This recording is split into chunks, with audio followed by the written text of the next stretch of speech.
Hello, नमस्कार. मी पूजा तुमचं खूप सारं स्वागत करते आपल्या एका नवीन व्हिडिओमध्ये. जसं की मी कालच्या व्हिडिओमध्ये तुम्हाला सांगितलं होतं की मी श्रावणच्या अगोदरच ही साफसफाई करायला घेतली, म्हणजे श्रावण मास आरंभ होत आहे तेव्हाच.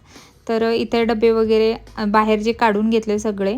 तर हा व्हिडिओ खूप म्हणजे पहिले शूट केलेला आहे, पण तो तुम्हाला आता मिळतोय म्हणजे श्रावण लागण्याच्या अगोदर दीप अमावस्याच्या आदल्या दिवशीचा हा व्हिडिओ आहे. तर सगळा क्लीन करून घेतला आहे आणि इथं ना जो रॅक आहे त्याच्यामध्ये खूप साऱ्या धूळ वगैरे पसरलं. तर मध्येच मुलांना भूक लागली, संडे होता तर. तर मी इथं मूग डाळीचे जी भजी असतात ती बनवायला घेतलीत. खूप सोपे आहे, लगेच होता. मूग डाळ थोडीशी 1-1.5 तास भिजवत ठेवायची. त्याच्यात हिरवी मिरची, कांदा वगैरे टाकायचा आणि जिरा वगैरे टाकून छान हे जो पेस्ट आहे तो थोडं काढून घ्यायचं मिक्सरमध्ये ओबड-धोबड आणि ही भजी बनवायची. खूप टेस्टी होतात ही भजी. म्हणजे मला थोडीशी एनर्जी पाहिजे होती. मी भांडे वगैरे